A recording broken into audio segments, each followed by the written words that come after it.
There comes a moment when we realize our parents can no longer care for themselves, and suddenly we become the ones who must carry them.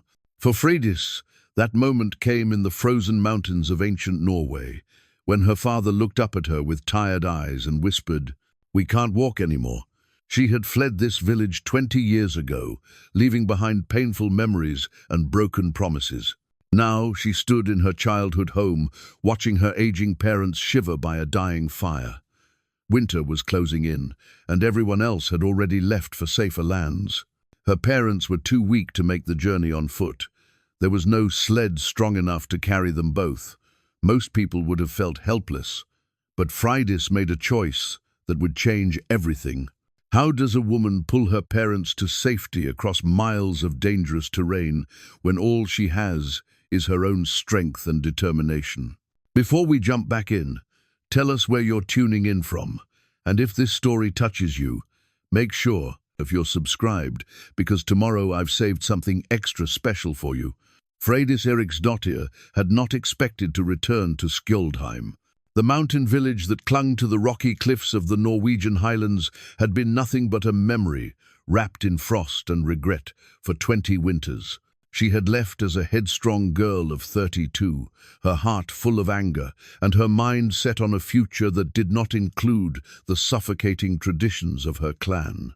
Now, at 52, she stood once again in the doorway of her childhood home, her weathered hands gripping the familiar wooden frame as she tried to comprehend the scene before her. The settlement that had once housed nearly 200 souls now echoed with the silence of abandonment. House after house stood empty, their doors hanging open like mouths frozen in perpetual surprise. Snow had drifted through broken windows, and the wind played mournful songs through the gaps in rotting timbers. Only one thin column of smoke rose. From the valley, from the hearth of her parents' longhouse, the last beacon of life in a dying world. Magnus Thorsen sat hunched beside the fire, his massive frame reduced to sharp angles beneath layers of worn furs. The walking staff that had once been his symbol of authority as the village elder now lay forgotten beside his chair, its carved handle worn smooth by decades of use. His beard, once the color of burnished copper, had turned white as mountain snow, and his hands, those same hands that had wielded sword and axe with legendary skill, trembled as they reached for the meager warmth of the flames. Beside him, Solveig Magnusdottir worked quietly at her loom, though her fingers moved with painful slowness. The silver pendant at her throat, a family heirloom passed down through 7 generations of strong women, caught the firelight as she turned toward her daughter. Her face, once beautiful enough to inspire skaldic verses, now bore the deep lines of worry and age. But her eyes still held the fierce intelligence that had made her the most respected woman in 3 valleys. "You came," Solveig whispered, her voice carrying a mixture of relief and disbelief. Freydis stepped fully into the warmth of the longhouse, closing the heavy door against the bitter wind. The familiar smells of her childhood pine smoke, wool, and the faint sweetness of dried herbs wrapped around her like an embrace she had not realized she missed. "The messenger found me in Bergen," he said. She stopped, unable to voice the words that had driven her across 3 days of treacherous mountain paths. Magnus lifted his head slowly, and Freydis felt her heart clench at the sight of her father's diminished state. The man who had once lifted her above his head with ease, who had taught her to read the weather in the clouds and the intentions of men in their eyes, now struggled simply to meet her gaze. "We are the last," he said simply. "Bjorn and his family left with the autumn harvest. The Erikssons departed a month ago. Even old Gunnar finally accepted that the winters have grown too harsh, the growing seasons too short." He gestured weakly toward the empty houses, visible through the small window. 20 families have made the journey south. We should have gone with them." Freydis knelt beside her father's chair, taking his cold hands in her own. They felt fragile as bird bones, though she could still see the calluses that marked a lifetime of honest work. "Why didn't you?" Solveig set down her weaving and moved to stand behind her husband, placing a protective hand on his shoulder. "We tried, daughter," 3 times we packed our belongings and prepared to leave. But each time she paused, sharing a look with Magnus that spoke of conversations held in the deep hours of night. Each time we would make it no further than the ridge before we had to turn back. Our bodies simply cannot endure such a journey. The truth settled in Freydis's chest like a stone. Her parents, who had once been the backbone of this community, were now prisoners of their own failing strength. Magnus, who had led hunting parties across the treacherous glacier passes, could barely walk to the well behind their house. Solveig, who had birthed 11 children and raised 7 to adulthood, now tired from the simple task of preparing their daily meal. "The valley has been good to us," Magnus continued, his voice gaining a whisper of its old authority. "Your grandfather built this house with his own hands, from timber he felled himself. Your great-grandmother's loom still holds the threads she was weaving when the fever took her. We thought—" He stopped, shaking his head. "We thought we could die here with dignity, surrounded by the memories of our people." Freydis felt the familiar surge of frustration that had driven her from this place 2 decades ago. Even facing death, her parents clung to tradition and sentiment instead of embracing practical solutions. "You could have sent for me sooner. I would have come. I would have helped you prepare. And ask you to abandon the life you built?" Solveig's voice carried gentle reproach. "You have a good position with the Bergen merchants, a comfortable home, respect. We would not pull you back into this dying place." The words stung because they held truth. Freydis had built a successful life as a trader, traveling the coastal routes and building relationships with merchants from Denmark to the Scottish Isles. She had a small but well-appointed house overlooking the harbour, enough silver put aside for her old age and the respect of the trading community. She had carefully constructed a life that required nothing from anyone, especially not from the family and traditions she had rejected.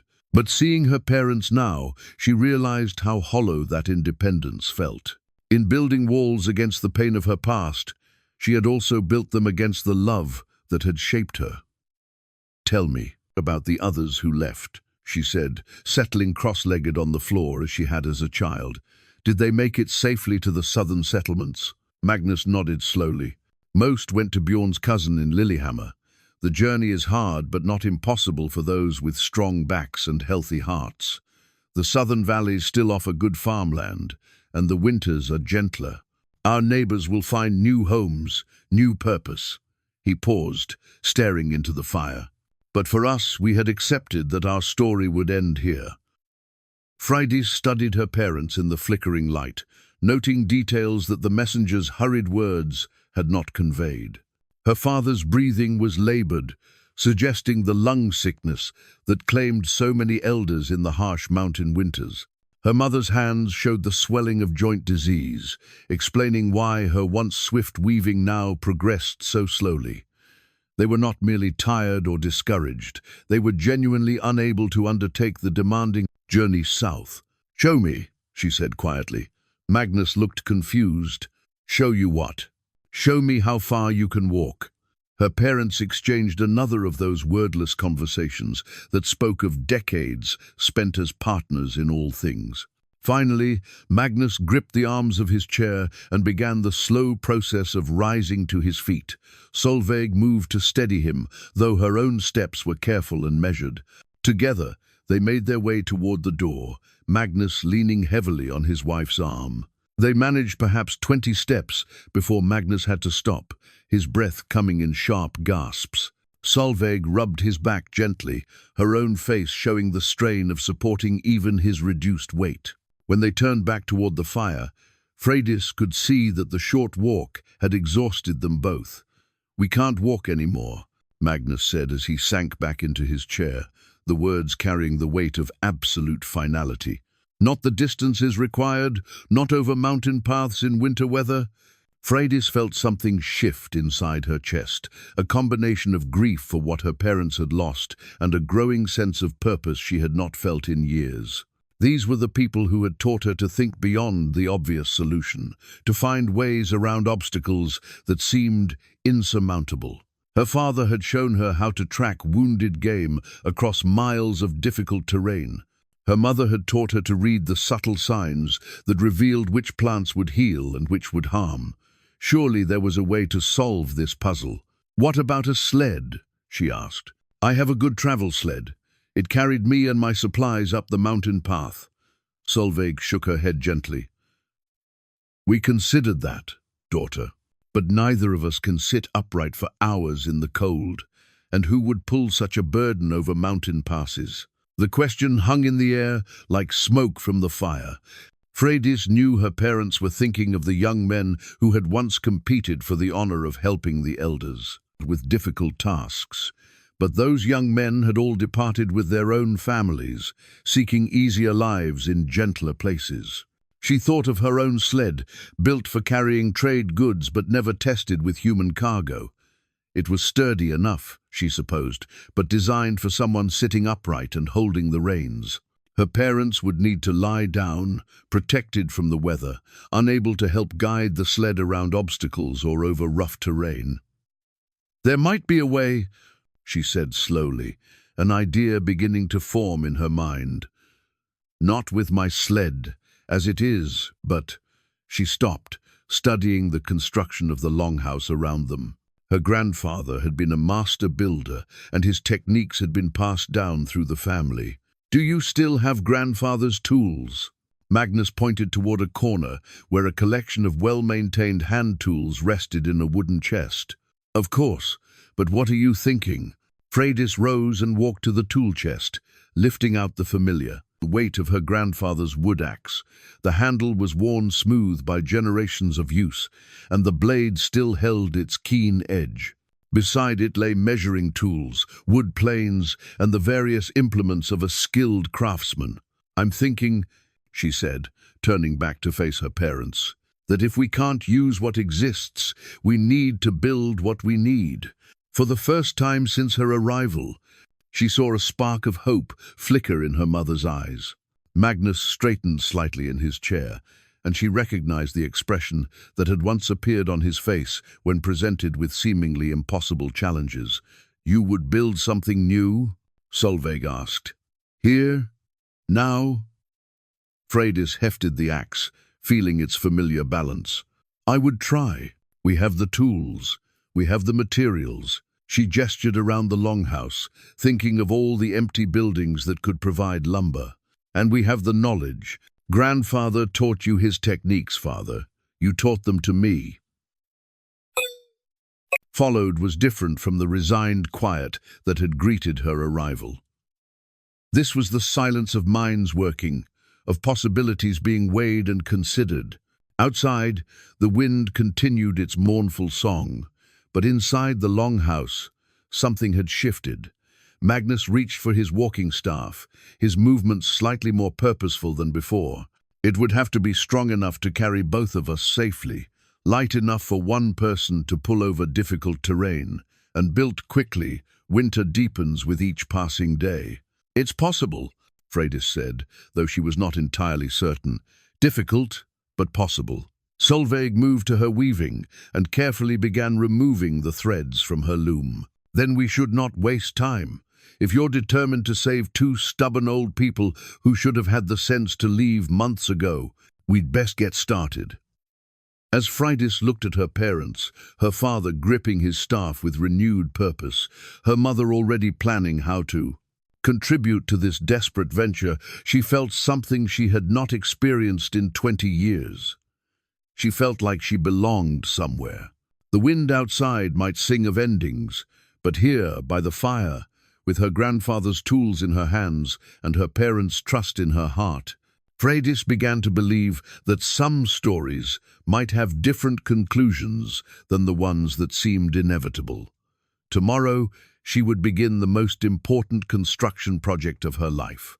Tonight, she would simply sit with her parents and remember that love sometimes asked us to attempt the impossible. Dawn broke grey and cold over Skjoldheim, casting long shadows across the snow-covered village.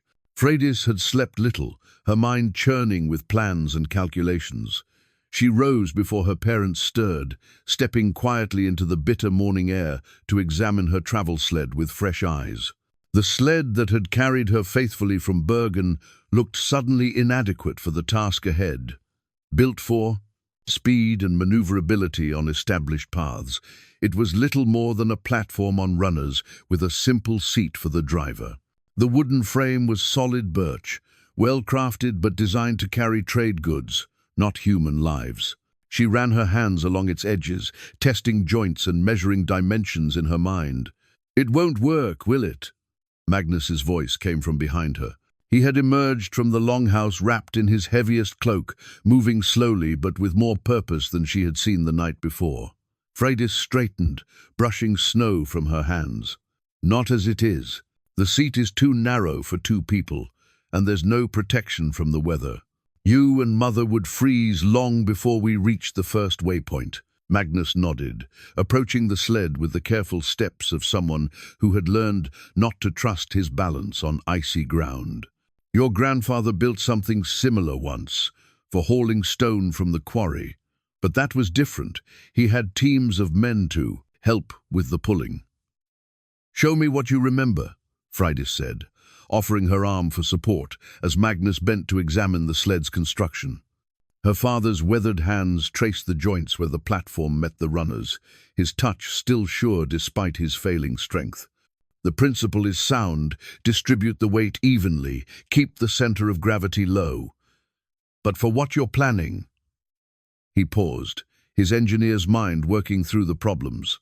"You'll need something wider, longer, room for both of us to lie down properly, and sides high enough to block the wind." Solveig appeared in the doorway of the longhouse, carrying a wooden bowl of porridge steaming in the cold air. "Come eat before you work," she called. Empty stomachs build nothing useful. They gathered around the fire for what might have been their last peaceful meal together.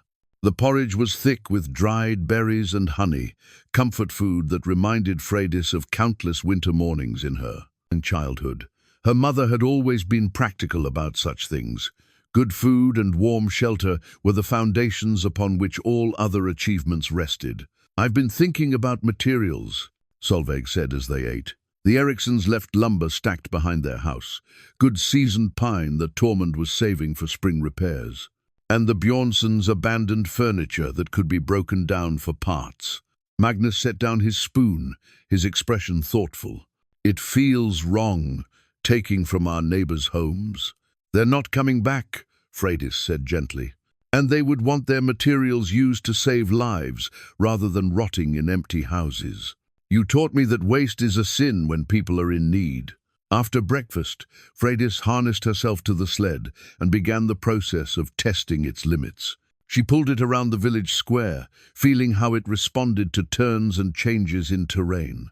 The runners were smooth and well-maintained, gliding easily over packed snow but struggling when she encountered deeper drifts or rough patches. "Try loading it," Magnus suggested, settling himself carefully onto the platform. The moment his weight settled onto the sled, Freydis felt the dramatic change in resistance. What had been an easy pull became a significant effort, and Magnus was not even the heavier of her two parents. She managed a few steps before having to stop, breathing hard in the thin mountain air. "Now you understand," Magnus said, climbing down with obvious relief. "And we haven't even added your mother or any supplies." Freydis nodded grimly. The mathematics were unforgiving. 2 adults, bedding, food, and protection from the weather would create a load far beyond what her sled could handle, and certainly beyond what she could pull over mountain terrain. "Let's try adding Mother," she said, unwilling to abandon the attempt without full testing. Solveig emerged from the house, wrapped in her warmest furs, her silver pendant glinting against the dark wool.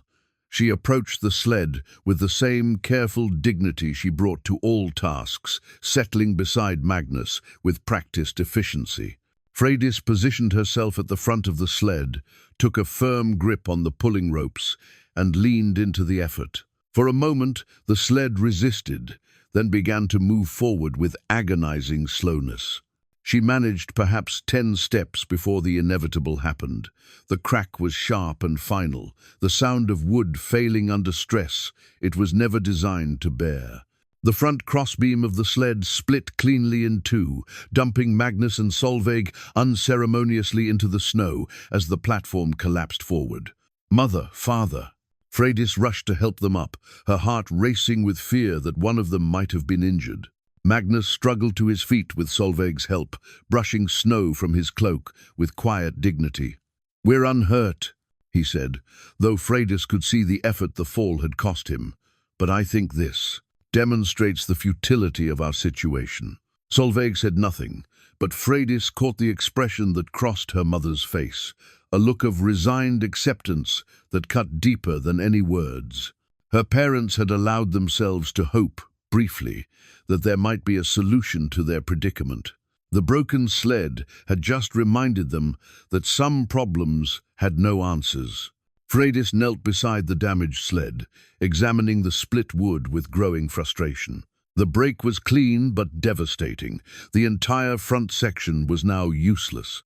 Even if she could repair it, the underlying design flaw remained. The sled simply was not built for this purpose.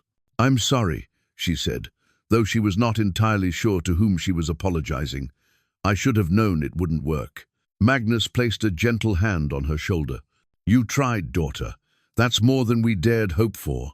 But as Freydis stared at the broken wood, her mind began working in new directions. The failure was complete, but it was also instructive. She could see exactly where the stress had been concentrated, understand why the design had failed. And more importantly, she could envision what would need to be different. "What if we didn't try to modify what exists?" she said slowly, rising to her feet. "What if we built something entirely new?" Solveig tilted her head, studying her daughter's expression. "What are you thinking?" Freydis picked up one of the broken pieces, turning it over in her hands. The wood itself was sound. It had simply been asked to do something it was never intended for. "Grandfather always said the best solution was often the simplest one. We've been thinking about this wrong." Magnus frowned. "How so?" "We've been trying to make a sled that can carry you, but what if we made a cart instead? Something pulled from the front rather than pushed from behind. Lower to the ground, wider base, proper sides for protection." She gestured toward the abandoned houses around them. "We have all the materials we need." And she looked at the broken sled with sudden inspiration. "We have parts we can salvage." Her parents exchanged one of their wordless conversations, and Freydis held her breath. She could see them weighing possibilities, considering whether this new approach might succeed where the old one had failed. "It would be a large undertaking," Magnus said finally. "Building from scratch, in winter conditions, with limited time." "And no guarantee of success," Solveig added. "You might spend days building something that fails just as completely as this sled." Freydis nodded, acknowledging the risks. But as she looked at her parents, her father leaning heavily on his walking staff, her mother's hands stiff with cold, despite her warm mittens, she felt a determination building that had nothing to do with logic or probability. "I remember grandfather's lessons," she said, "not just the techniques, but the philosophy. He used to say that good craftsmanship was about understanding both the materials and the purpose. This sled failed because we were asking it to be something it wasn't." She gestured toward the scattered pieces. "But these materials can be something else, something designed specifically for what we need." Magnus studied the broken sled for a long moment, then looked up at the grey sky where fresh snow clouds were gathering. "Winter will not wait for us to experiment with carpentry. Then we work quickly," Freydis replied. "And we work smart. No wasted effort, no unnecessary complications. Just the simplest solution that will actually work." Solveig moved closer to the broken sled, her practiced eye already assessing the salvageable components. "The runners are still sound, and much of the platform wood could be reused." She looked up at her daughter. "But can you really build such a thing? Alone?" Freydis felt the weight of the question, understanding that it carried deeper meaning than mere carpentry skills. Her parents were asking whether she truly intended to stake all their lives on her ability to solve a problem that had already defeated conventional solutions. "I don't know," she admitted. "But I know that sitting here accepting defeat won't save anyone. And I know that grandfather's tools are still sharp, the lumber is still available, and—" she looked at both her parents directly. "I know that some things are worth attempting even when success isn't certain." The broken sled lay between them like a challenge and an opportunity. Around them, the empty village waited in silence, as if the ghosts of their departed neighbors were holding their breath to see what would happen next. Magnus gripped his walking staff more firmly and straightened his shoulders. "Then we'd better get started." The abandoned Eriksson house stood like a monument to departed hopes, its door hanging slightly ajar as if the family had just stepped out for a moment. Freydis pushed it open, fully, her grandfather's wood axe weighing heavy in her hand. The familiar scent of a cold hearth and undisturbed dust greeted her as she stepped inside. Behind the house, exactly as Solveig had remembered, Tormund Eriksson's lumber pile waited under a covering of oiled canvas. Freydis pulled back the protective cloth to reveal carefully stacked pine boards, seasoned and ready for construction. The wood was good quality, straight-grained and free of major knots. Tormund had been preparing for spring repairs that would never come. "Forgive me, old friend," she whispered to the absent neighbor as she began selecting boards. "But your wood will serve a purpose you never imagined." Magnus appeared at her shoulder, moving slowly but with growing purpose. Tormund always kept good lumber. He learned from his father, who learned from yours. He ran experienced hands over the wood, testing for soundness. "This will work well for what you're planning." Freydis had spent the previous hour sketching plans in the dirt floor of her parents' longhouse, working from memory of her grandfather's building techniques. The cart she envisioned would be low and wide, with high sides for wind protection and a flat bottom where her parents could lie comfortably. The design was simple in concept, but demanding in execution. "Help me carry these back," she said, selecting the longest, straightest boards for the cart's frame. "I want to start with the base platform while we still have good light." They worked together in companionable silence, Magnus's advice guiding her selections despite his limited physical strength. He had inherited his father's eye for wood, understanding which pieces would bear weight and which would splinter under stress. Together, they transported enough lumber to begin construction. Back at the longhouse, Freydis spread the boards on the ground and began the careful process of measuring and marking. Her grandfather's techniques came back to her gradually, the muscle memory guiding her hands as she planned each cut and joint. The work felt familiar yet challenging, like speaking a language she had not used in years. "The base needs to be wider than the sled was," Magnus observed, settling carefully onto a wooden stool to watch her work. "And longer, to accommodate both your mother and me, lying full length." Freydis nodded, adjusting her measurements accordingly. The mathematics were unforgiving. Every inch of additional width or length would add weight and wind resistance, making the cart harder to pull. But every inch removed would reduce comfort and protection for her parents. Finding the right balance would be crucial. She began with the first cut, the sharp blade of her grandfather's axe, biting cleanly through the pine. The wood was cooperative, splitting along the grain with satisfying precision. Each cut brought a small surge of confidence. Her skills were rusty but functional. "I remember when grandfather taught you to use that axe," Magnus said, watching her work with obvious approval. "You were barely tall enough to lift it properly, but you insisted on learning the correct technique." Freydis paused in her cutting, a sudden memory surfacing. She had been perhaps 12 years old, frustrated by her inability to match her grandfather's effortless precision. He had placed his weathered hands over hers on the axe handle, guiding her movements until she understood the rhythm of proper cutting. "He used to say that wood would teach you its secrets if you listened carefully enough," she replied, resuming her work. "I think I'm beginning to remember what he meant." The first few joints came together awkwardly, requiring multiple attempts before achieving the tight fit her grandfather had always demanded.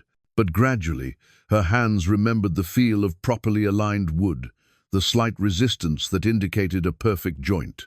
The base platform began to take shape. Solveig emerged from the longhouse carrying hot tea and thick slices of bread, spread with preserved butter. "You'll work better with warm food in your stomach," she said, settling the provisions on a convenient stump. "And I've been thinking about the interior of this cart." Freydis accepted the tea gratefully, her hands already aching from the unaccustomed work. "What about it?" "Padding," Solveig said simply. "If your father and I are to lie in this contraption for hours at a time, we'll need more than bare wood beneath us. I have wool batting from old mattresses and several thick blankets that could be sewn into cushions." Magnus reached for his portion of bread, his movements showing the fatigue that even light work brought him.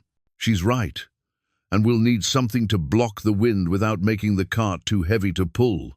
Freydis studied the partially completed platform, envisioning how the finished cart would look. Canvas sidewalls, maybe, stretched over a wooden frame, like a tent? "Or leather," Magnus suggested. "We have several old hides that are still serviceable. Leather would be more durable than canvas, and it blocks wind better." As they ate, Freydis found herself appreciating this collaboration in a way she had not expected. For 20 years, she had worked alone, making decisions without consultation and bearing responsibility only for her own success or failure. This shared problem-solving felt both foreign and deeply familiar, like returning to a way of thinking she had forgotten she possessed. "The runners from my sled are still sound," she said, thinking through the next phase of construction. "They'll need modification to support a wider platform, but the basic structure should work." Magnus nodded slowly. "Your grandfather always said to salvage what could be saved and rebuild only what was truly broken. Practical wisdom." The afternoon passed in steady work, punctuated by frequent rest breaks. Freydis's hands began to remember the calluses of serious carpentry, while her parents contributed advice and moral support. The base platform gradually grew more solid, its joints tight and its corners properly squared. But as the light began to fade, Freydis encountered her first serious obstacle. The salvaged runners from her broken sled were narrower than the new platform required. Attaching them would require significant modification to both the runners and the cart base work that would take additional time they might not have. She knelt beside the runners, studying the problem from multiple angles. Her grandfather's voice echoed in her memory. "When the work seems impossible, step back and look for the simple solution hiding behind the complicated one." "It's not working, is it?" Magnus said quietly, reading the frustration in her posture. Freydis sat back on her heels, her breath visible in the cooling air. "The runners are too narrow. I can make them work, but it will require rebuilding both the attachment points and the runners themselves. Days of additional work." Solveig approached the cart, running her hands along the platform edges. "What if we use different runners entirely?" "From where?" Freydis asked. "I only brought one sled, and it's the only one left in the village." Her mother smiled, the expression carrying a hint of her old mischief. "From the old sledding hill behind the longhouse? Your father built a children's sled there years ago, much wider than a travel sled. It's been sitting unused since the youngest children left the village." Magnus's face brightened with understanding. "The big sled. I had forgotten about it completely." He struggled to his feet, excitement lending him energy. "It was built to carry 4 children at once. The runners are much wider, and the frame was designed for heavy use." Freydis felt hope surge in her chest. "Show me." Together, they made their way to the sledding hill behind the longhouse, where indeed an old sled lay half buried in snow. Freydis brushed away the accumulation to reveal runners twice as wide as those on her travel sled, attached to a simple but robust frame. "This could work," she said, examining the construction with growing excitement. "These runners will support the cart properly, and the frame looks sound." As darkness gathered around them, they hauled the old sled back to their work area. Tomorrow would bring new challenges, but tonight Freydis felt the first real confidence that her plan might actually succeed. The cart was beginning to exist as more than just an idea. The second day dawned clearer but colder, with a sharp wind that cut through even the thickest furs. Freydis woke before sunrise, her body aching from the previous day's unaccustomed labor. Her hands were raw and blistered despite the calluses she thought she remembered, but the pain felt purposeful, the honest ache of meaningful work. She found her mother already awake, sitting beside the fire with a collection of woolen blankets spread around her. Solveig's fingers moved steadily through the thick fabric, her needle creating neat, strong stitches despite the swelling in her joints. "I couldn't sleep," Solveig said without looking up from her work. "So, I thought I'd make myself useful. These will be your cart cushions, thick enough to provide real comfort, waterproof enough to stay dry if snow gets inside." Freydis knelt beside her mother, examining the careful needlework. Each blanket was being transformed into a padded cushion, filled with wool batting and covered with oiled leather for protection against moisture. The craftsmanship was exceptional, the work of someone who had spent decades making things that needed to last. "Tell me about these blankets," Freydis said, recognizing the quality of the weaving. Solveig smiled, her needle never pausing. "This one," she indicated, "a blanket dyed deep blue with intricate border patterns. I wove for your brother Eric when he reached manhood. The wool came from our own sheep, spun and dyed with berries from the mountain slopes." Her expression grew distant. He took it with him when he left to join the merchant ships. "I always wondered if it kept him warm in foreign harbors." Freydis felt a pang of old grief. Eric had been 5 years her senior, brave and adventurous in the way that led young men to seek their fortunes beyond the mountains. He had died of fever in a Danish port 3 winters after leaving home, his dreams of wealth and glory ending in a stranger's sick room. "And this one?" she asked, touching a blanket woven in cream and brown stripes. "Your sister Astrid's wedding blanket. I started it the day she was betrothed and finished it the morning of her wedding feast." Solveig's voice carried the weight of all the children who had left, all the hopes that had traveled with them. She wanted to take it when they moved south, but I convinced her to leave it for her old mother's comfort. Each blanket carried its own history, its own freight of memory and emotion. As Solveig worked, she shared the stories behind the wool, which sheep had provided the finest fleece, which dyes had come from family expeditions to gather berries and roots, which patterns had been passed down through generations of women in their line. "I never knew," Freydis said quietly. "When I was young, I thought these were just blankets, useful things for keeping warm." Solveig glanced up from her stitching, her eyes holding gentle understanding. "Children see the function of things.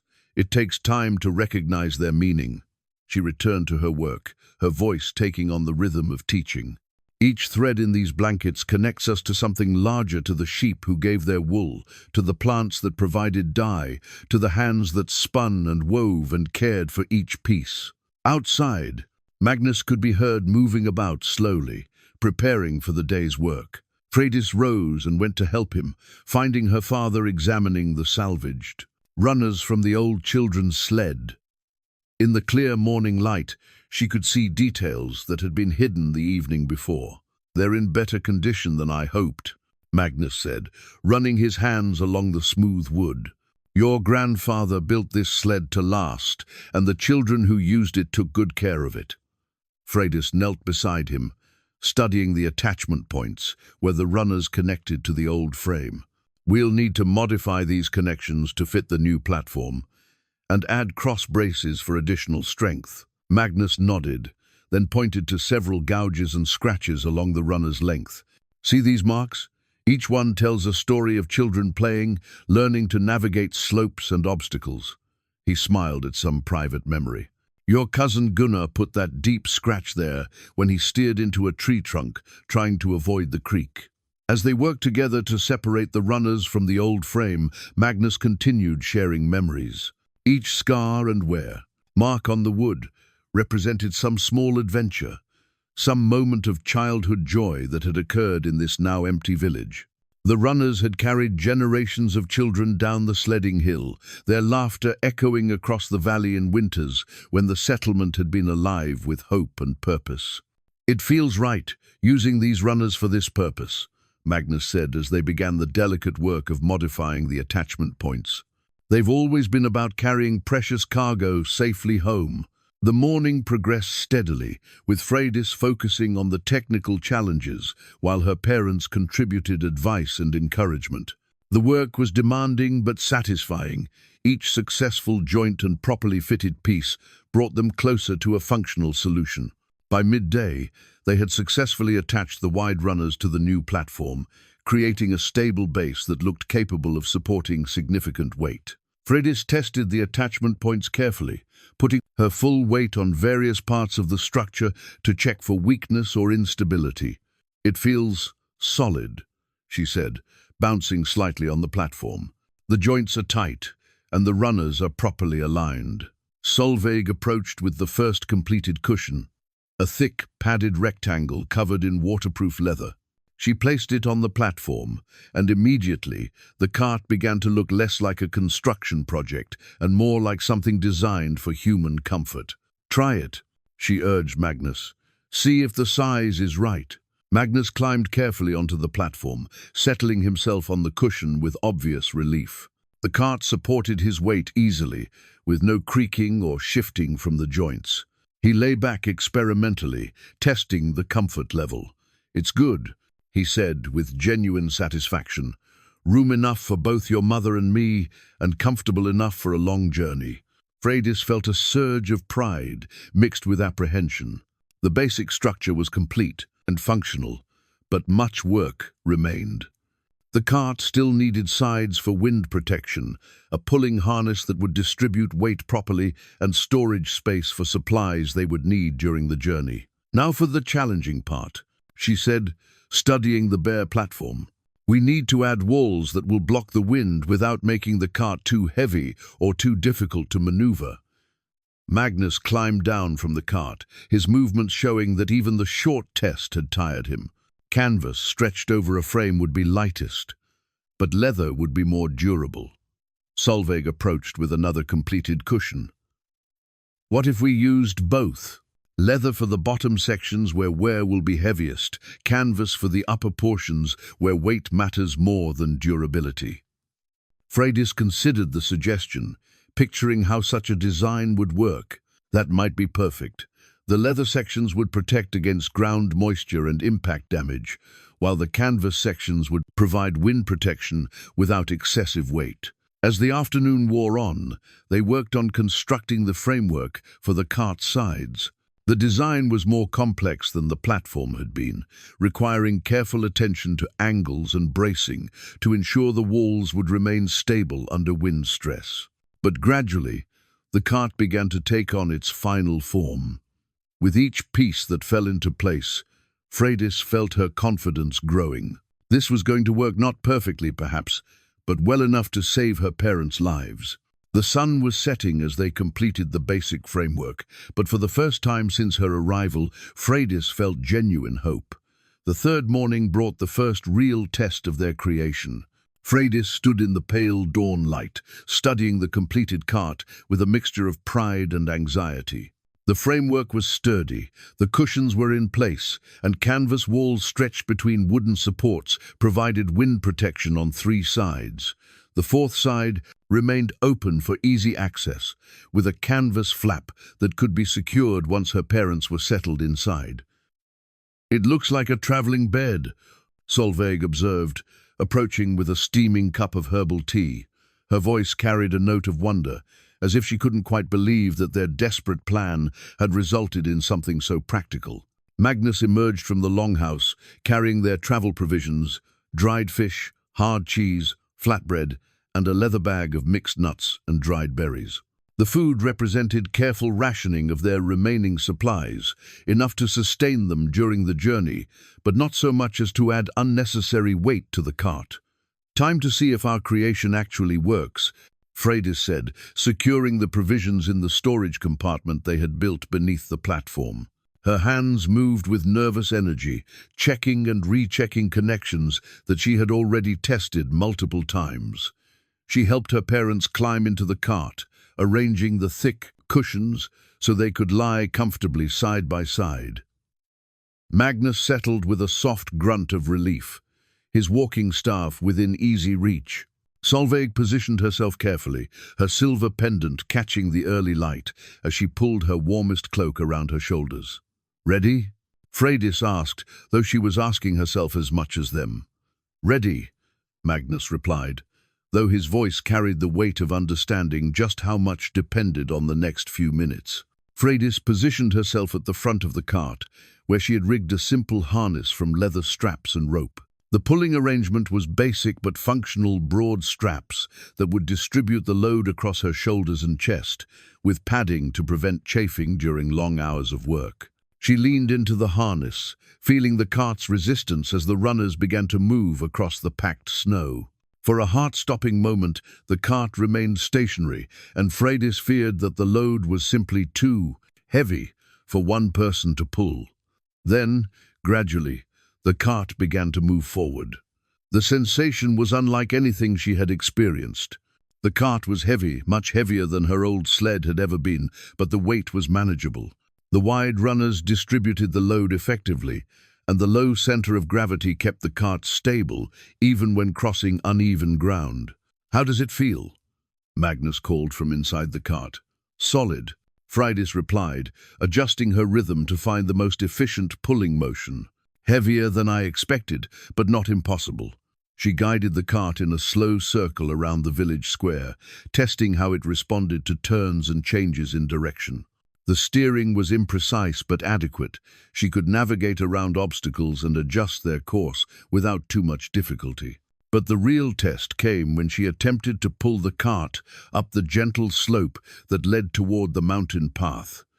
The incline was modest, barely noticeable when walking, but with the cart's weight behind her, it became a significant challenge. Freydis leaned harder into the harness, her breath coming in sharp puffs as she fought for each step up the slope. Her legs burned with effort, and sweat began to form despite the cold air. Halfway up the incline, she had to stop to rest, her heart pounding with exertion. "This is harder than I thought," she admitted, trying to keep discouragement from her voice. Magnus sat up in the cart, his expression concerned. "Perhaps we're asking too much of one person. Even young men in their prime would struggle with such a load over mountain terrain." Freydis wiped sweat from her forehead with the back of her hand, studying the path ahead. The gentle slope they were currently climbing would be nothing compared to the steep switchbacks and rough terrain they would encounter once they left the village proper. If she was already struggling here, how would she manage the truly difficult sections? But as she stood there, catching her breath, something unexpected happened. Solveig began to hum a low, melodic tune that Freydis recognized from her childhood. It was an old working song, the kind their people had sung while performing difficult tasks that required sustained effort. The melody was simple but haunting, carrying the rhythm of steady work and the promise that even the hardest labor would eventually come to an end. As her mother's voice grew stronger, Magnus joined in with a deeper harmony, their voices blending in the way that spoke of decades spent singing together. Freydis found herself humming along, the familiar tune awakening memories of childhood mornings when the whole village would sing while performing communal tasks.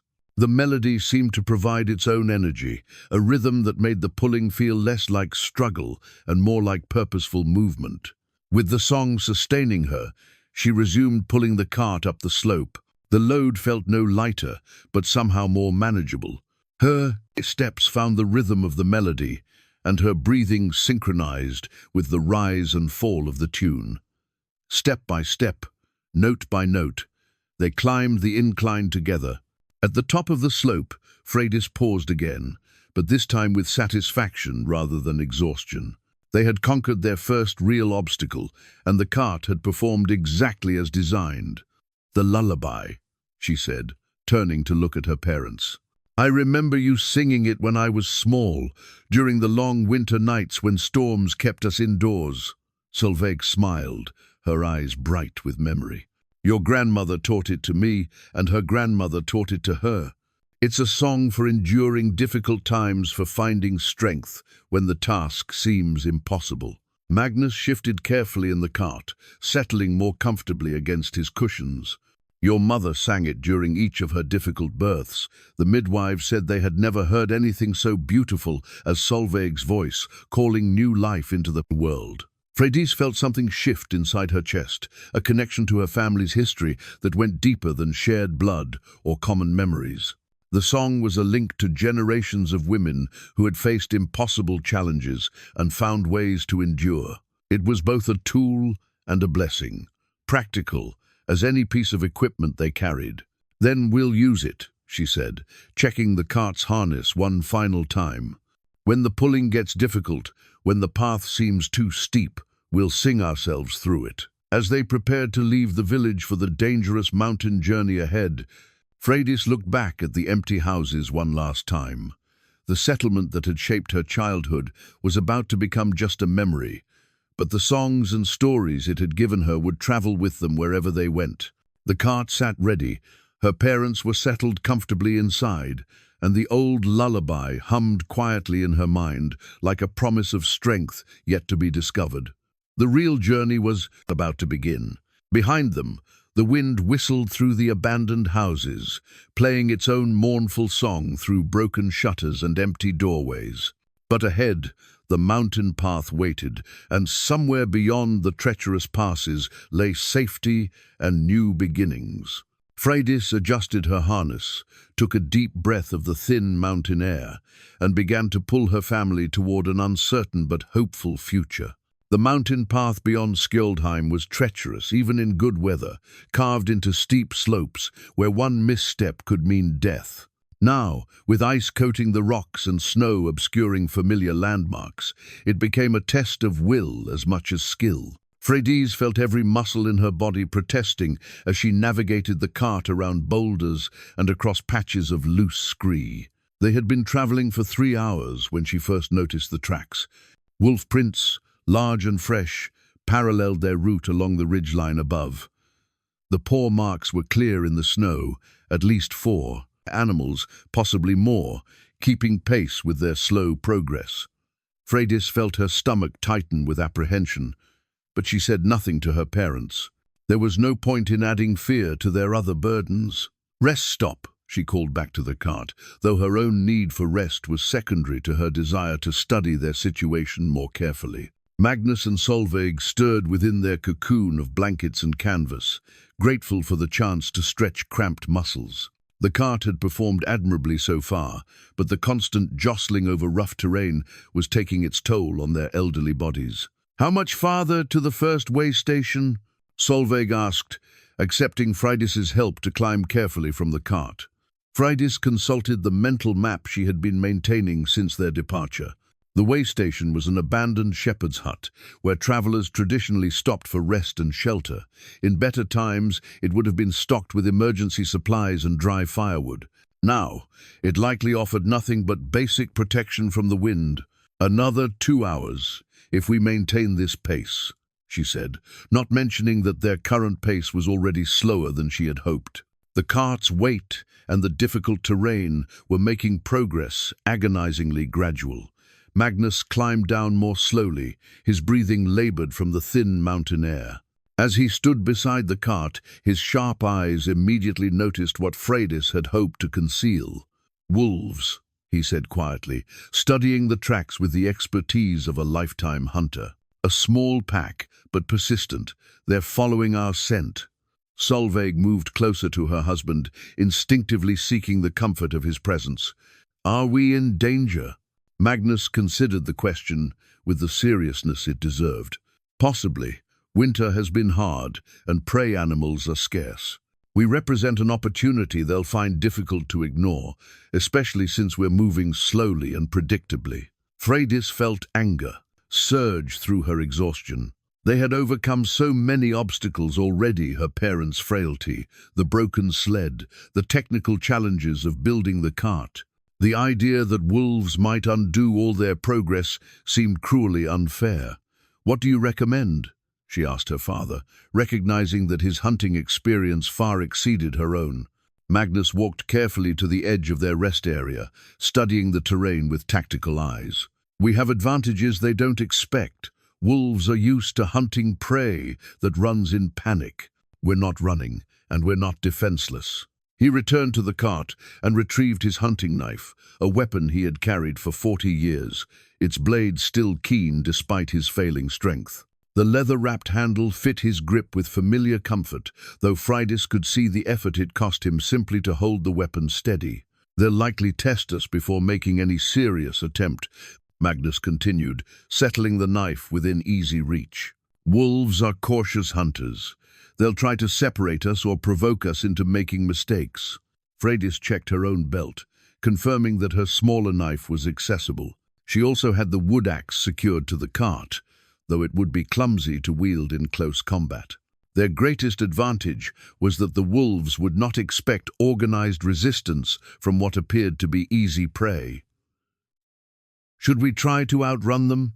Solveig asked, though she already seemed to know the answer. "Impossible," Freydis replied. "The cart can't move fast enough, and running would only trigger their chase instincts. We need to convince them that we're not worth the risk of attacking." They resumed their journey with heightened awareness, every shadow and movement drawing sharp attention. The wolves remained mostly invisible, though occasional glimpses of grey forms moving through the trees confirmed their continued presence. The pack was being patient, waiting for the right opportunity to strike. The trail narrowed as they approached a section where the path wound around a steep cliff face. Here, the mountain dropped away sharply on one side while rising vertically on the other, creating a natural bottleneck that would be difficult to navigate even without the threat of predators. "This is where they'll make their move," Magnus said quietly. "If I were hunting us, this is where I would choose to attack." Freydis studied the terrain ahead, her mind racing through possible strategies. The narrow path would prevent the wolves from surrounding them completely, but it would also limit their own options for retreat or maneuver. Once committed to the passage, they would have to see it through regardless of what happened. "Ideas?" she asked, though she was already formulating a plan of her own. Magnus gripped his hunting knife more firmly. "Make noise, lots of noise. Wolves fear human voices more than human weapons. If we can convince them that we're dangerous, they might seek easier prey elsewhere." Solveig straightened her shoulders, and Freydis recognized the expression that had once made their mother the most formidable woman in 3 valleys. "Then we sing," she said simply. "We sing loud enough to wake the mountain spirits." The plan was elegant in its simplicity. As they entered the narrow passage, all 3 began singing the old lullaby that had sustained them through the morning's difficulties. But now, instead of the gentle working song they had hummed earlier, they sang with full voice, defiant and strong, their voices echoing off the cliff walls. The effect was immediate and dramatic. The wolves, who had been positioning themselves for an ambush, hesitated at the unexpected sound. Human voices raised in song suggested confidence and numbers that the pack had not anticipated. Freydis pulled the cart steadily through the passage, her voice never wavering despite the physical strain. Behind her, her parents sang with the power of people who had faced death many times and refused to yield to it quietly. The ancient melody seemed to draw strength from the mountain itself, growing louder and more compelling with each verse. Halfway through the passage, they caught sight of the pack leader, a large grey wolf, standing on an outcropping above the path. The animal's yellow eyes studied them with intelligent assessment, weighing the risks of attacking such obviously dangerous prey. The wolf held their gaze for a long moment, then turned and melted back into the forest. Within minutes, the rest of the pack had vanished as well, their threat dissolving like morning mist. They completed the passage in triumphant song, their voices carrying across the empty mountains like a declaration of victory. When they finally stopped singing, the silence that followed felt profound and peaceful. "Well done," Magnus said, settling back into the cart with obvious relief. "Your grandmother would be proud to know her lullaby frightened off a ground wolf pack." Freydis felt a surge of accomplishment that had nothing to do with physical achievement. They had faced a serious threat and overcome it through cooperation and courage rather than strength or luck. The success felt like a sign that their journey might actually succeed. The way station appeared ahead, its familiar outline promising rest and shelter. They had survived their first major test, and the mountain path stretched ahead with slightly less menace than before. The way station offered blessed shelter from the mountain wind, though its interior was as cold and empty as Freydis had expected. She helped her parents from the cart and into the small stone structure, where they huddled together while she built a fire from deadwood gathered outside. The flames provided warmth and light, transforming the abandoned hut into something approaching comfort. As they shared their evening meal of dried fish and flatbread, Solveig began organizing their belongings for the night. She moved slowly but methodically, arranging blankets and checking supplies with the practiced efficiency of someone who had managed households through decades of hardship. "Mother, what's that?" Freydis asked, noticing a small bundle wrapped in oiled cloth that she had not seen before. Solveig paused in her arranging, her hands stilling on the mysterious package. She looked at Magnus, and Freydis caught the silent conversation that passed between them, the same kind of wordless communication she had witnessed throughout their marriage, but this time weighted with reluctance and sorrow. "Letters," Solveig said finally. "From your brother Olaf and your uncle Thorstein. They reached us last spring." Freydis felt confusion rather than curiosity. Olaf had been her youngest brother, barely 18 when he left the village to seek his fortune with a trading expedition. Thorstein was her father's brother, a skilled hunter and tracker who had helped manage the village's resources during difficult winters. "Letters saying what?" she asked, though something in her mother's expression was beginning to worry her. Magnus cleared his throat, the sound rough with emotion. "Perhaps it's time she knew, Solveig. She has a right to understand what she's undertaking." Solveig unwrapped the bundle with careful fingers, revealing several pieces of parchment covered in familiar handwriting. Even in the flickering firelight, Freydis could see that the letters were stained and worn, as if they had been read many times. "Your brother and uncle didn't just leave the village seeking opportunity," Solveig began, her voice steady but strained. "They left because they heard we were too weak to make the journey south ourselves. They went ahead to establish a safe place for us, then planned to return and help us relocate." Freydis felt her stomach begin to tighten with premonition. "Planned to return." Magnus took one of the letters from his wife's hands, unfolding it with movements that spoke of profound weariness.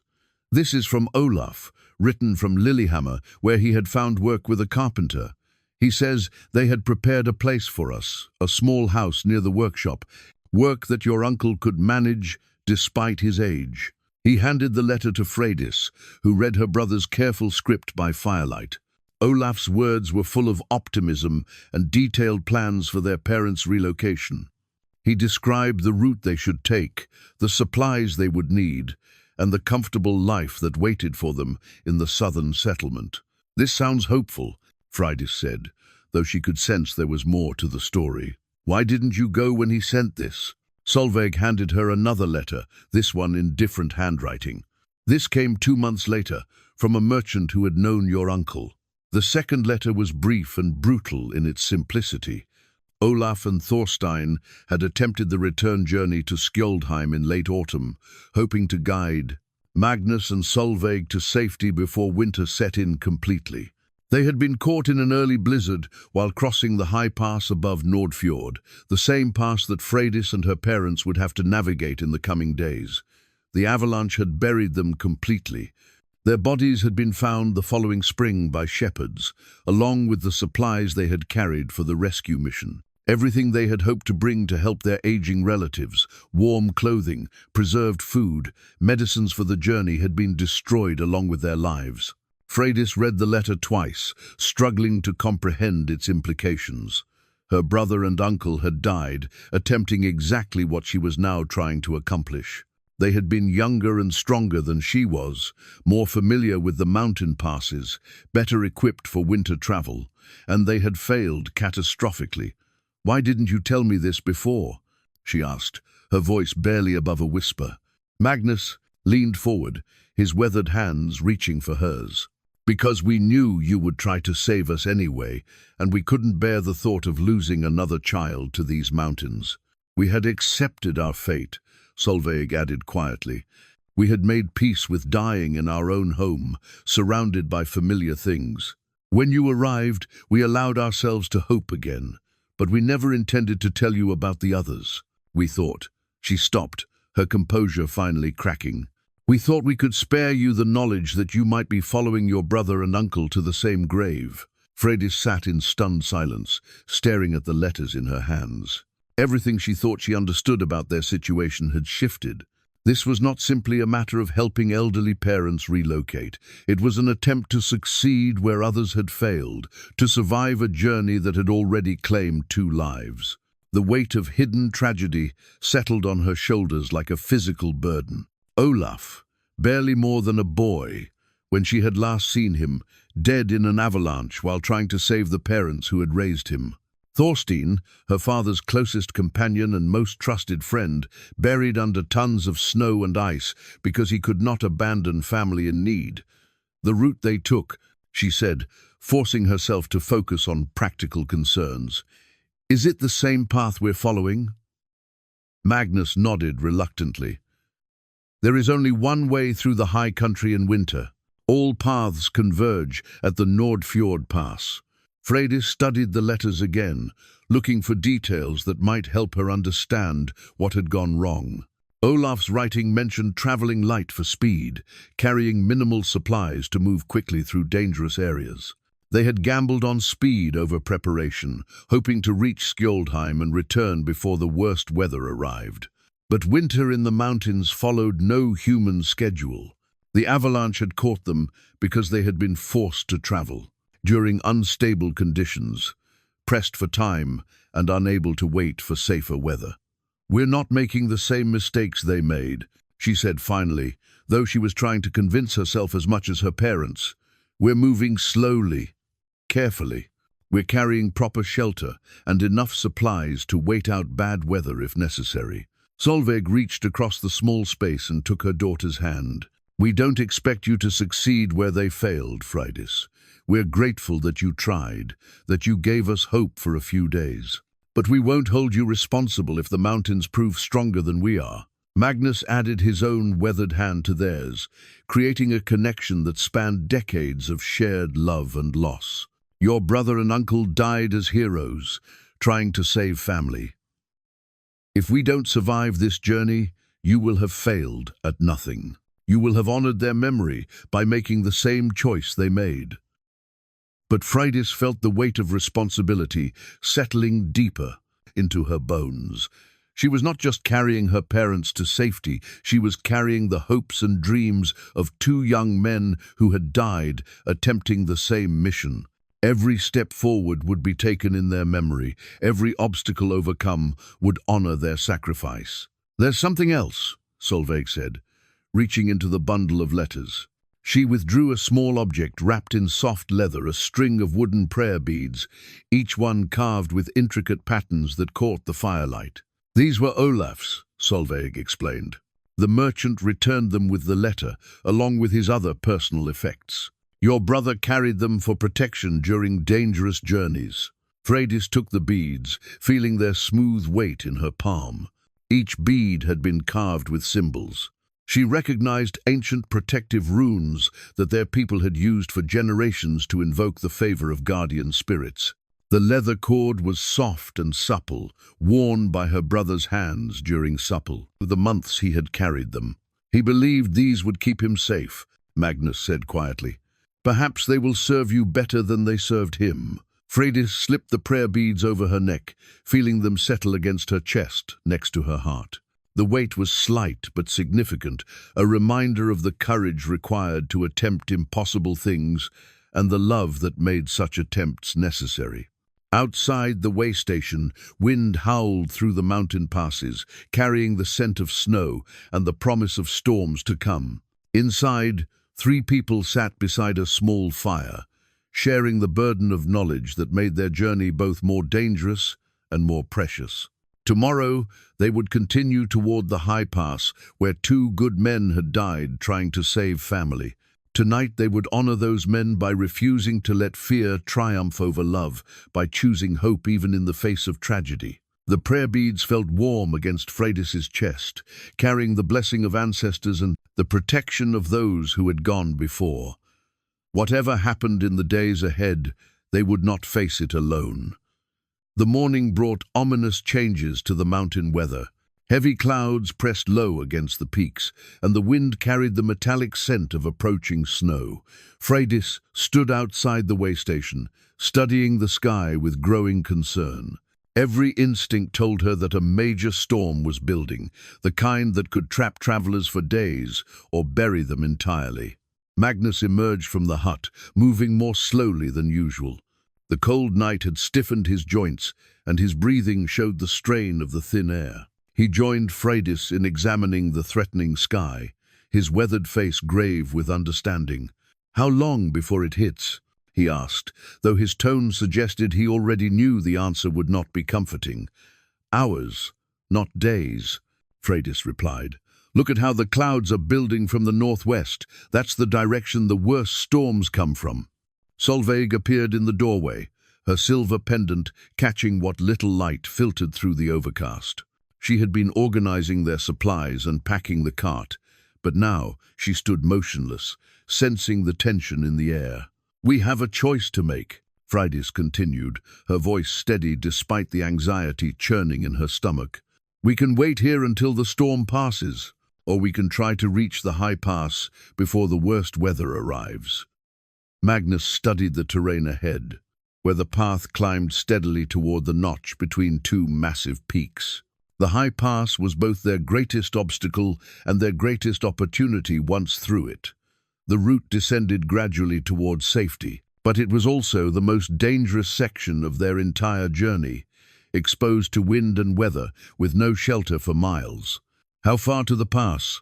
Solveig asked, joining them outside the hut. 6 hours in good conditions, Freydis estimated.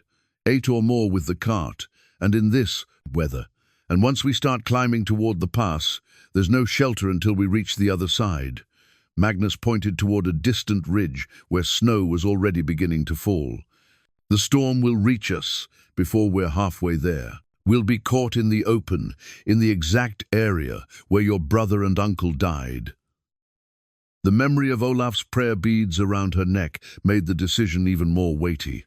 Freydis could feel the carved wood against her chest, a reminder of good men who had made the wrong choice at the wrong time. But she could also feel the pressure of approaching winter, the knowledge that each day of delay made their ultimate success less likely. "If we wait for the storm to pass, we could be trapped here for days," she said, thinking through the implications. "Our food will run low, and winter will only get worse. This might be our last chance to cross before the pass becomes completely impassable." Solveig moved closer to her husband, seeking warmth and comfort, as much as his counsel. "What do your instincts tell you?" Magnus was quiet for a long time, studying the approaching storm with the eyes of someone who had survived decades of mountain weather. Finally, he spoke with the authority that had once made him the most respected leader in 3 valleys. "The storm will be bad, but it's moving fast. If we can reach the pass before the worst hits, we might be able to descend the far side during a lull. But if we're caught in the open when it arrives," he didn't need to finish the sentence. Freydis felt the weight of decision settling on her shoulders. As the one pulling the cart, the choice was ultimately hers. Her parents would trust her judgment, even if that judgment proved fatal. She thought of Olaf and Thorstein, young men who had faced the same decision and chosen speed over caution. They had died for their choice, buried under an avalanche that had found them exposed and vulnerable. but they had also come closer to success than anyone else had managed. "We go," she said finally. "We move as fast as safely possible, and we trust that your grandfather's engineering and your mother's prayers will see us through." They loaded the cart quickly, securing everything against wind and weather. Solveig distributed their warmest clothing and checked the canvas walls one final time, making sure the cart would provide maximum protection for its passengers. Magnus arranged their supplies so essential items would be accessible even in blizzard conditions. As they prepared to leave the way station's shelter, Solveig began the prayers that had sustained their people for generations. Her voice carried the ancient words that called upon mountain spirits and ancestral guardians for protection during dangerous journeys. Magnus joined her, his deeper voice adding strength to the invocations. Freydis listened to the familiar prayers while making final adjustments to her pulling harness. The leather straps were positioned to distribute weight efficiently, and she had added extra padding where chafing would be worst. The next several hours would test her physical endurance beyond anything she had previously experienced. "Ready?" she asked, though the question was more ritual than inquiry. "Ready," her parents replied together, settling into the cart with the quiet dignity of people who had faced death many times and refused to let fear diminish their courage. The first hour of climbing went better than expected. The path was steep but clear, and Freydis found a rhythm that allowed steady progress without exhausting herself too quickly. Behind her, Magnus and Solveig began singing the old lullaby that had become their anthem, their voices providing both comfort and motivation. But as they climbed higher, the weather began to deteriorate rapidly. Wind gusts buffeted the cart, forcing Freydis to struggle for balance on increasingly treacherous footing. The first snowflakes appeared, scattered and light, but carrying the promise of much worse to come. "How much farther?" Solveig called from the cart, her voice nearly lost in the rising wind. Freydis paused to check their position against familiar landmarks. The pass was still hours away, but they had made good time despite the conditions. More importantly, they were committed now. Turning back would be as dangerous as continuing forward. "Halfway there," she replied, though she knew the second half would be far more difficult than the first. The storm struck with shocking suddenness. One moment, they were climbing through light snow and manageable wind. The next, they were engulfed in a howling blizzard that reduced visibility to mere feet. Freydis could barely see the path ahead, and the wind threatened to push the cart sideways off the narrow trail. "Stop!" Magnus shouted over the wind. "We need to secure ourselves." Freydis pulled the cart into the lee of a large boulder, grateful for any protection from the driving snow. The storm was worse than even her pessimistic expectations. A full mountain blizzard, with wind strong enough to knock a person down and snow thick enough to bury landmarks in minutes. Magnus climbed carefully from the cart, his movements deliberate despite the urgency of their situation. "Help me with the ropes," he called to Freydis. "We need to tie ourselves together so nobody gets separated in this visibility." Working together despite the brutal conditions, they rigged safety lines, connecting all three of them to the cart. The rope would prevent anyone from becoming lost in the whiteout, though it would also limit their mobility if they encountered obstacles. "Can we continue in this?" Solveig asked, her voice muffled by the scarves wrapped around her face. Freydis studied what little she could see of the path ahead. The trail was still passable, though accumulating snow was making footing increasingly treacherous. But stopping meant accepting the risk of being buried by drifting snow, while continuing meant navigating blind through terrain that had already killed experienced mountaineers. "We continue," she decided, "slowly and carefully, but we continue. The pass can't be more than 2 hours away." Magnus retrieved his hunting knife, its familiar weight providing both practical tool and psychological comfort. "If we encounter an obstruction, we'll need to clear it quickly. This storm won't give us time for lengthy problem-solving." Solveig began a new prayer, her words spoken directly into the wind, as if challenging the storm itself. The prayer was older than the lullaby, reaching back to their people's earliest memories of surviving impossible winters in unforgiving mountains. Her voice carried absolute conviction that they would endure whatever the weather demanded. Freydis resumed pulling the cart, her movements now guided more by instinct and memory than by sight. Each step required careful testing of the ground ahead. Each turn demanded extra caution to avoid losing the trail entirely. But gradually, steadily, they climbed higher into the teeth of the storm. The wind grew stronger as they approached the exposed sections near the pass, threatening to tear the cart's canvas walls despite their careful construction. Snow accumulated on the cart's platform, adding weight that made each step more laborious. Freydis's muscles burned with effort, and her lungs struggled with the combination of thin air and driving snow. But through it all, her parents' voices continued to rise above the wind, sometimes in prayer, sometimes in the old songs, always in expressions of faith that they would see tomorrow's sun. Their courage sustained her when her own strength wavered, reminding her that some journeys were too important to abandon, regardless of the obstacles.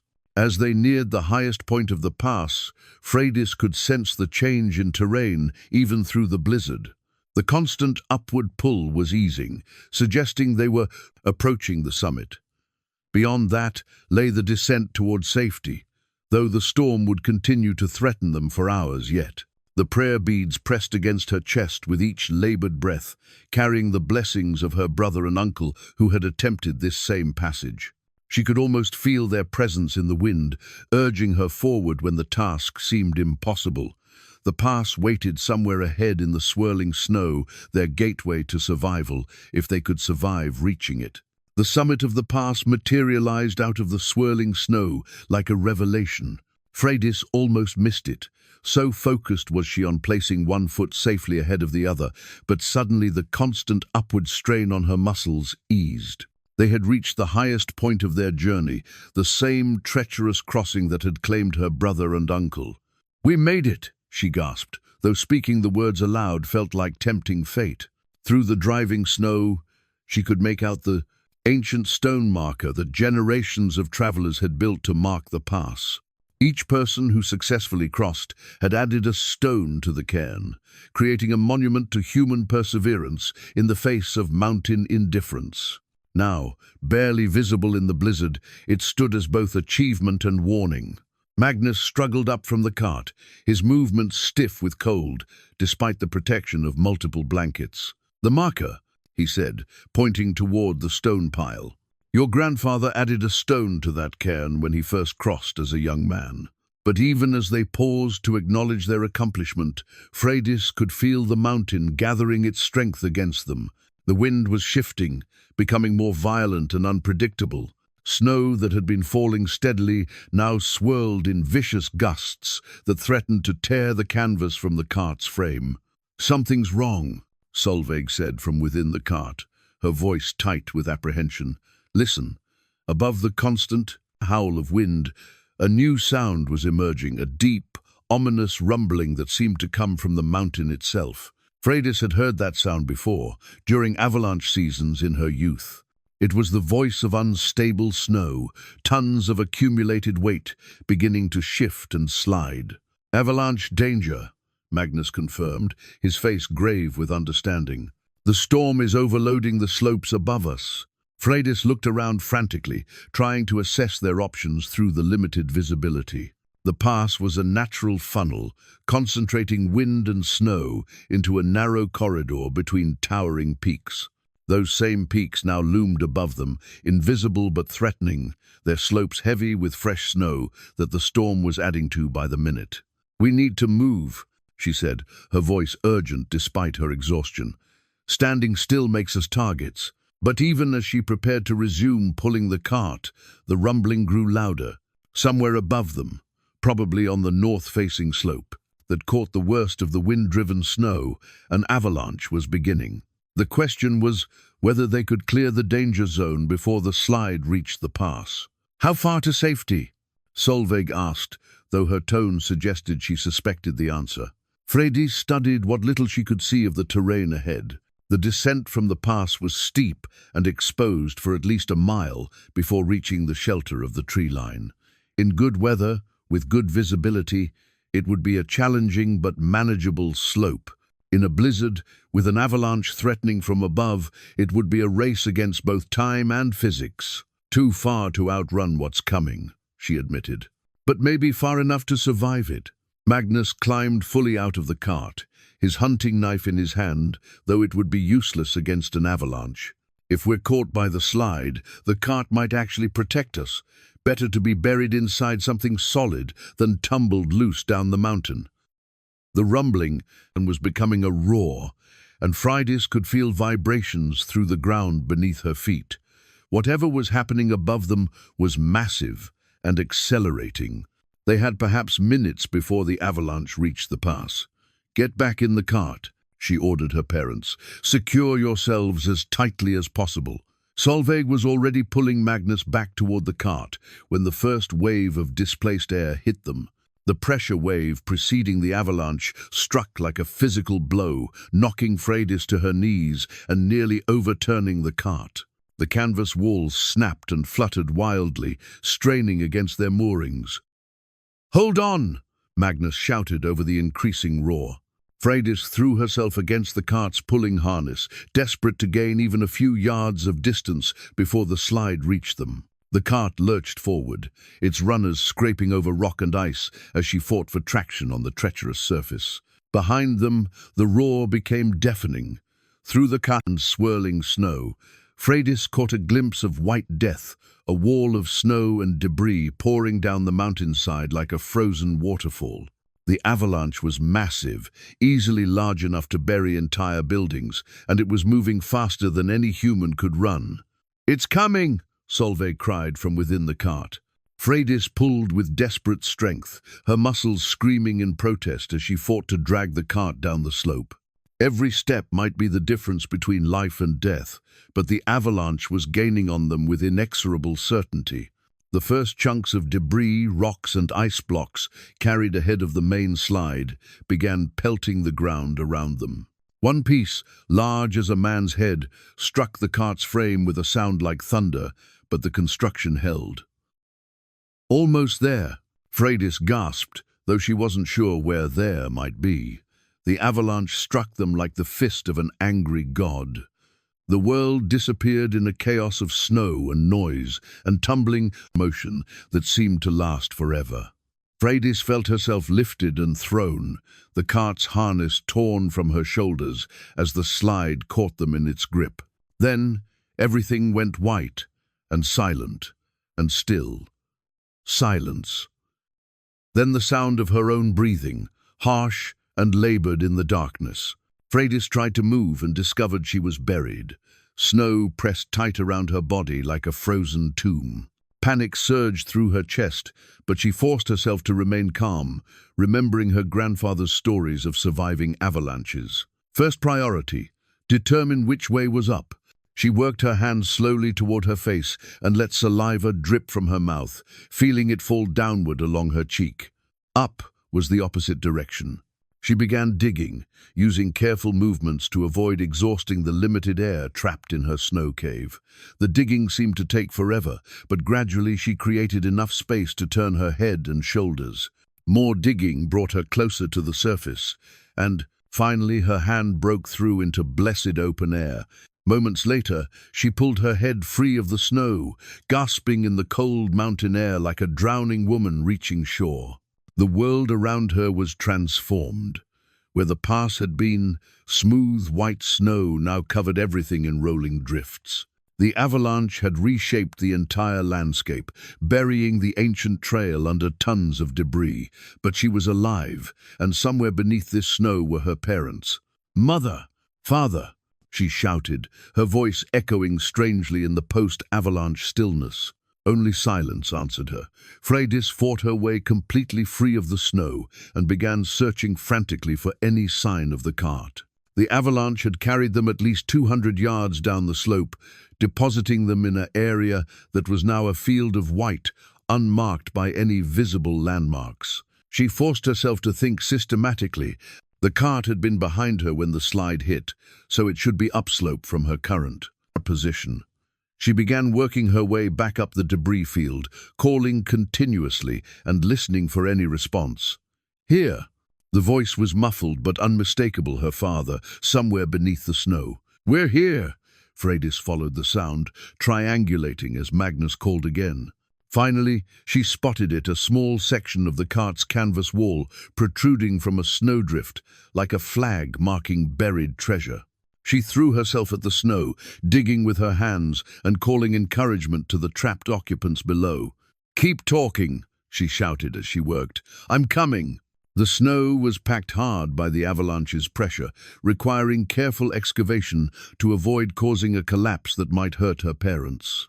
But gradually, she uncovered more of the cart's structure, amazed to discover that her grandfather's engineering had survived forces that would have destroyed lesser construction. Magnus's face appeared first, snow-covered but alert, his eyes bright with life and determination. "Your mother, she's hurt, but conscious. The cart protected us, but we need to get out of here quickly." Freydis widened the opening, creating space for her parents to climb free of their snow prison. Magnus emerged first, moving stiffly but under his own power. Then Solveig, who accepted Freydis's help with unusual passivity. "My arm," Solveig said quietly, cradling her left shoulder. Something struck it during the slide. A quick examination revealed that Solveig's arm was likely broken, though the thick furs she wore had prevented worse injury. Her face was pale with pain and shock, but her eyes remained focused and determined. "We survived," Magnus said with wonder in his voice. "The cart saved our lives." Freydis looked around at the transformed landscape, trying to orient herself in the post-avalanche terrain. The familiar landmarks were gone, buried under new snow formations that bore no resemblance to the mountain pass she had known. But in the distance, she could make out the dark line of trees that marked the beginning of the descent towards safety. "We're through the worst of it," she realized. "The avalanche carried us past the most dangerous section." Magnus followed her gaze, understanding immediately. "We're on the downslope side of the pass. If we can reach the tree line, we'll have shelter and a clear path to the valley." Solveig looked back at the cart, now half buried and battered by its violent journey. "Can it be salvaged?" Freydis examined the cart's condition with growing amazement. The frame was intact, though several canvas panels had been torn away by the avalanche's force. The runners were still attached and functional. Her grandfather's construction had proved remarkably resilient. "It needs repairs, but it's still usable," she said. "Give me an hour to dig it out properly and patch the worst damage." But as she worked to free the cart from its snow prison, Solveig approached with something clutched in her good hand, a small carved raven, no bigger than her thumb, its wooden surface smooth with age and handling. "This was my grandmother's," Solveig said, pressing the carving into Freydis's palm. "She carried it through every difficult journey, every dangerous passage. It has protected our family for 5 generations." Freydis closed her fingers around the tiny raven, feeling its warmth despite the cold air. The carving was beautiful work, every feather detailed, despite its small size. But more than its artistic merit, she could feel the love and hope that 5 generations of women had invested in this small token. "Why now?" she asked. Solveig smiled, though the expression was strained by pain. "Because we're going to survive this, all of us. And you need to know that your strength came from somewhere deeper than your own will." The sun broke through the clouds for the first time in days, painting the snowfield in shades of gold and rose. The worst was behind them. Now the pass was crossed. The avalanche survived. The impossible made real through courage and stubbornness and love. Freydis helped her parents back into the repaired cart, the small raven safe in her pocket next to her brother's prayer beads.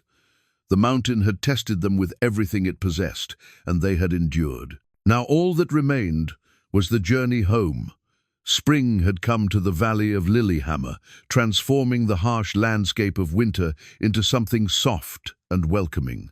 Freydis stood in the doorway of the small house that had become their new home. watching her father work in the garden with movements that spoke of renewed purpose rather than desperate necessity.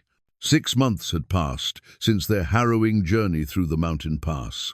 Magnus had recovered much of his strength during the gentler winter of the southern valley, and his walking staff, carved from wood, salvaged from the cart that had saved their lives, now served daily exercise rather than desperate support. Each morning, he would trace the borders of their small property, checking the progress of seedlings and planning improvements with the enthusiasm of a man who expected to see many more springs.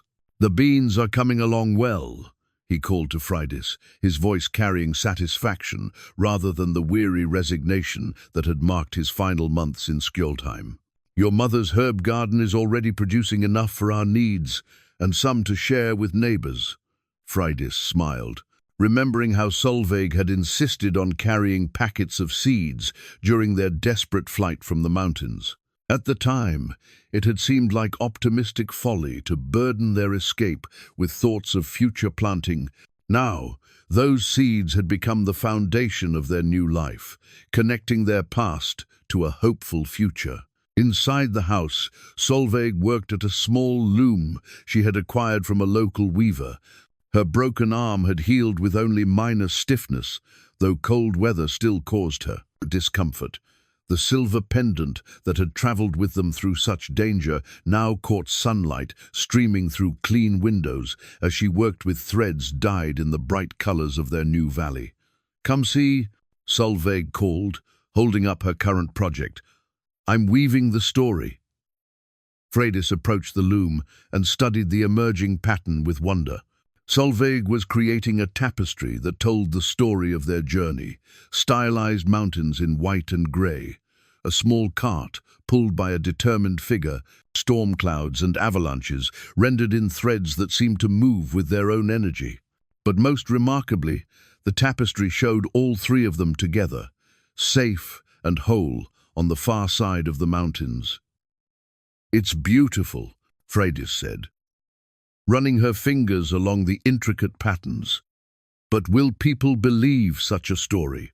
Solveig smiled, her hands never pausing in their work.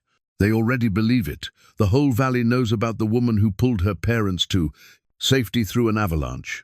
Children sing songs about it when they play. It was true." Their arrival in Lillehammer had created something of a sensation, particularly when the full scope of their journey became known. A middle-aged woman pulling an improvised cart through mountain passes that had claimed the lives of experienced travelers seemed like something from the old sagas rather than contemporary reality. But the cart itself, battered and modified but still functional, provided undeniable proof of their achievement. Magnus had been forced to retell the story of its construction dozens of times, and local craftsmen had studied its design with professional admiration. Several families planning difficult relocations had commissioned similar vehicles, hoping to benefit from the hard-won innovations that had saved the Thorson family. "The merchant Anders wants to buy our cart," Freydis mentioned, settling beside her mother at the loom. "He thinks it would be useful for hauling goods over rough terrain." Magnus appeared in the doorway, having finished his morning garden inspection. "Are you considering it?" Freydis touched the wooden frame of the cart where it sat in the corner of their main room, serving now as a storage chest and conversation piece. Every scrape and repair mark told part of their story, from the initial construction in Skjoldheim to the avalanche damage that had nearly ended their journey. "I don't think so," she said finally. "It feels too much like selling a family member." Magnus laughed, settling into his favorite chair with the contentment of a man who had found his proper place in the world. "Your grandfather would understand that sentiment. He always said that tools became part of the family when they served in times of great need." The afternoon brought visitors, as most afternoons did now. Word of their story had spread throughout the southern valleys, and travelers often stopped to meet the family that had accomplished the impossible. Today, it was a young couple with 2 small children, planning a spring journey to visit elderly relatives in a distant settlement. "We heard about your cart," the woman said, her eyes bright with hope.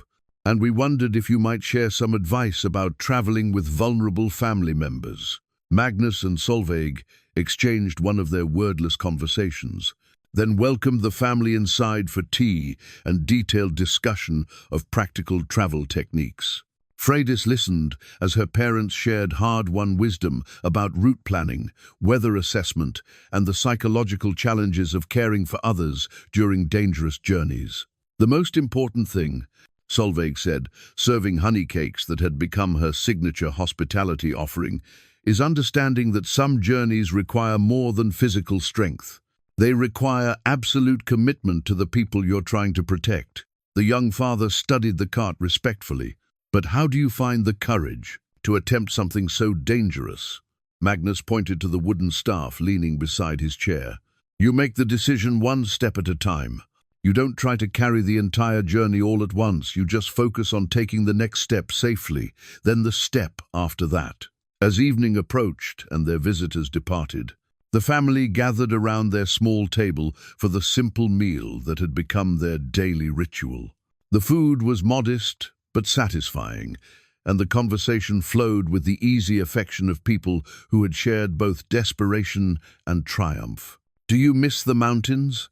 Magnus asked, though the question was directed more at the room in general than at either woman specifically.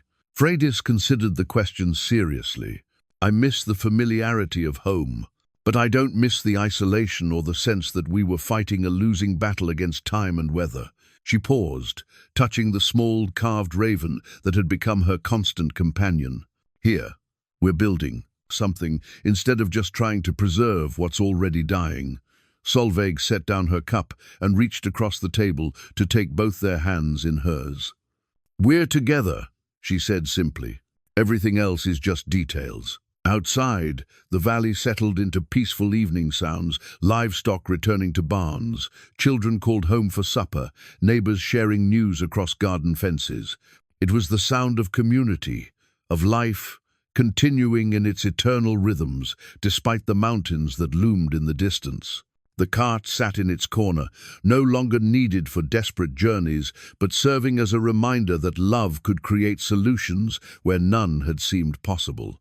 And somewhere in the threads of Solveig's tapestry, their story would live on three people who refused to accept that we can't walk anymore, meant the end of everything.